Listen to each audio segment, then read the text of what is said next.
Welcome to Strip Cover Look, where we squeeze the bigger picture out of literature. I'm Adrian Ford, and we are here for the 35th Writer's Quote video here on the channel. It is in the Writer's Quote playlist. Again, this is the 35th episode of Writer's Quotes here on the channel, and today's Writer's Quote comes to us from Jodi Picoult. But before we get into that, look, I've got new videos on the channel Mondays, Wednesdays, and Fridays. Mondays are for poetry. And I have new videos on my personal channel periodically, a lot of times multi-videos a week, sometimes not, a link to which can be found in the description below. But today's quote of the month comes to us from Jodi Picoult, and it reads as such: "You can always edit a bad page. You can't edit a blank page." It's real easy. It's real quick, real simple. So I'm going to read it again.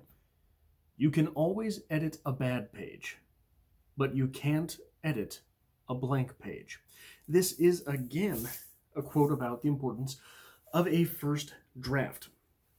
And yes, you can have a first draft without having a second draft, but you can't have a second draft without having a first draft. These are things which, is it possible to get a first draft of something published? Yes. Shamefully, I have a few first drafts published in my day, things that I wrote and thought, yeah, this is pretty good. In retrospect, could they have been better? Yes. Should they have been better? Yes. Should I have submitted them for publication? No, I shouldn't have. You shouldn't submit a first draft. These were things that I didn't feel I could make better at the time, but it's because they were so close to me having read them at the time that it didn't seem I had any, not that I didn't feel there was any room for improvement, but I didn't know how I was going to make it better, because there is such a thing as having holes in your writership. None of us are perfect writers, right? Being a flawed writer, as all of us are, there are going to be things in your writing that you look at and you think, yeah, that could be better, but I don't know. I don't have the tool. I do not have the tool for that thing, which is possible. But is it possible to publish a first draft? Yes. Is it possible to publish a draft that was never written? No. So I think that there are some rote positives of having a first draft. This is to say that I think that there are some things which are worth getting a first draft down finished, a first draft finished, even if a quarter of the way through what you consider to be the story to this thing, you can see there is no real potential there. You should still finish it. It doesn't have to be now. You can come back to it and finish it. But having it finished is a positive thing.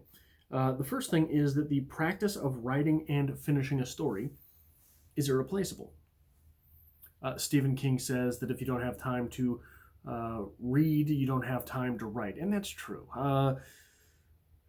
Reading always makes you a better writer. If for no other reason, look, maybe you are the Christ child of writing, and the things that flow through your pen are so much better than anything which has been written before, that there is no comparison for what comes out of your little phalanges. But odds are that is not the case, and odds are that you can pick up things from other writers. You can learn your voice from others' voices, but also just the buttons and the tie of writing. Where is it that those commas go? Where is it that those commas might go, but might trip you up?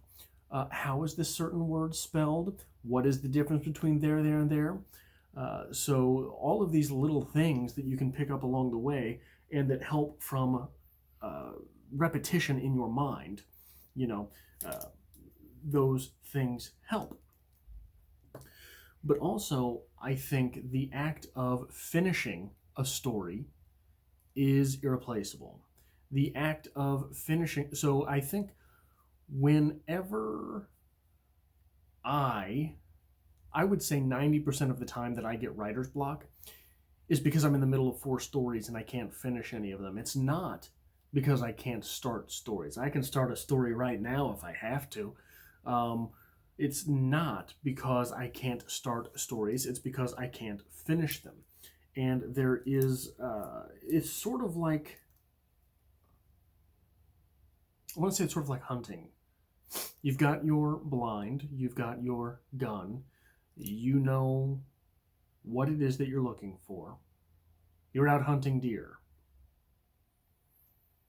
It's one thing to spot the deer, it's another to pull the trigger. It's quite another to make the kill. I think that is something which is irreplaceable. The act of actually finishing a story.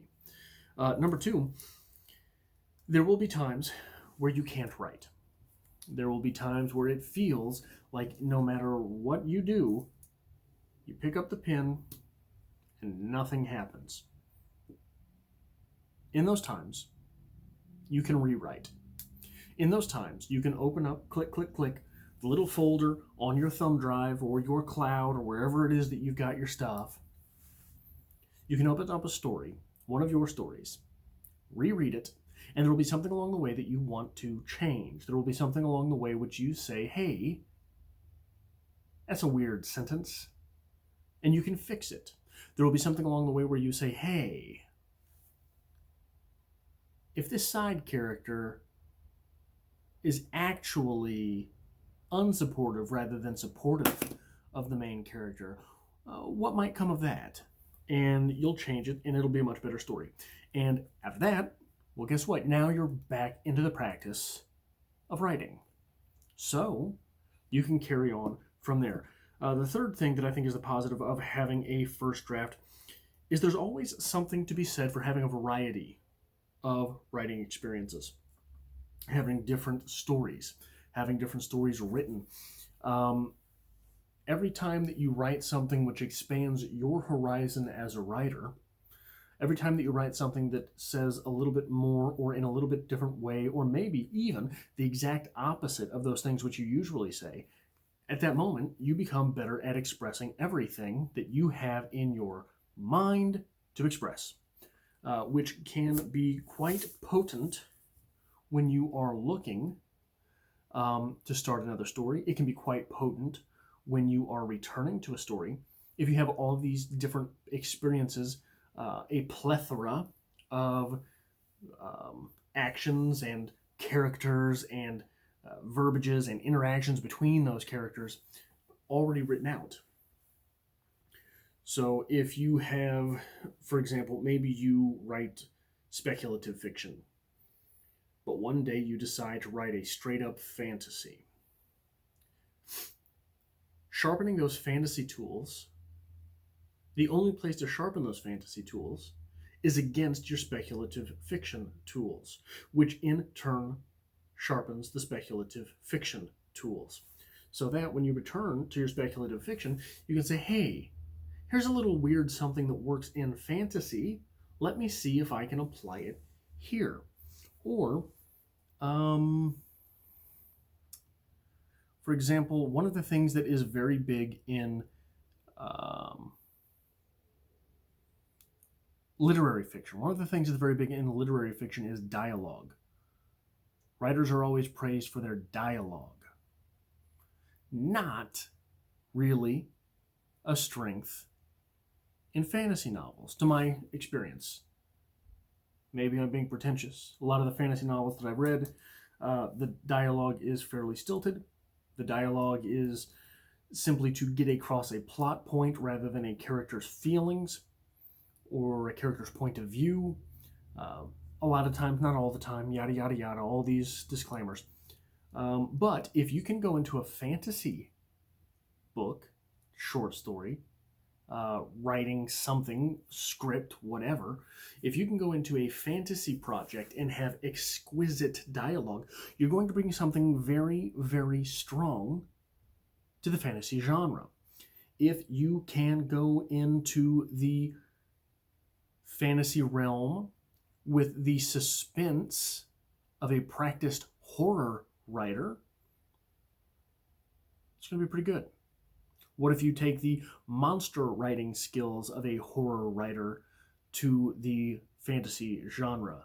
All of a sudden that big bad becomes a lot more imposing. The fourth thing here is that even if it is garbage, there might be something, your first draft, even if your first draft is garbage, there might be something therein that you can harvest for a different piece. Maybe it is nothing more than a character. Maybe it's nothing more than an exchange of dialogue. Maybe it's nothing more than an opening line. Whatever it is, if there is something in there that you got right, but you got it right in the wrong story, well, you still got it right. So you get to pluck that out and go ahead and put it in the right story when the right story comes to you. The last thing that I have to say here is that sometimes first drafts are first drafts of something else. Maybe you wrote a poem that turns into a short story. Maybe you wrote a short story that turns into a novel. However this goes, whatever the merry-go-round is, sometimes the format in which we originate a piece, sometimes the format in which we originate a character, sometimes the format in which we originate a theme is the incorrect format. So, by having that first draft of whatever the piece is finished, we have forced our mind to play the entire game out, right? Imagine a game of chess where, this is a bad example. It was a terrible example. Imagine, I don't know, this is very hard. I don't know what the metaphor is for this. Imagine you have Madden, the Madden video game where you're playing football, and you have Patrick Mahomes on your team, but you only have very large, plodding receivers. Patrick Mahomes lets that sucker fly. By only having big, slow receivers, you're not playing to the extent that Patrick Mahomes can allow you. Sometimes story ideas are that way too. Sometimes you have an idea for a theme that is so big, Patrick Mahomes' arm, but you put it in a poem that doesn't allow you to fully explore said idea. However, because you wrote the entire poem, you know the extents to which you can do things. Because you played that entire game with Patrick Mahomes having the slow receivers, you know he can zip it, and you know that he can put it in places on the field that you have to throw things, but it wasn't as fun as it could have been. So the next time, you trade for a wide receiver that has 4.2 speed. The next time you employ that idea or that character or that theme, you put it in a novel format. That makes it to where you can fully explore the thing. That is all I have for this, the 35th Writer's Quote in the Writer's Quote playlist here on the channel. I hope to have you back for the next one. And remember, I've got new videos on the channel Mondays, Wednesdays, and Fridays. Mondays are for poetry.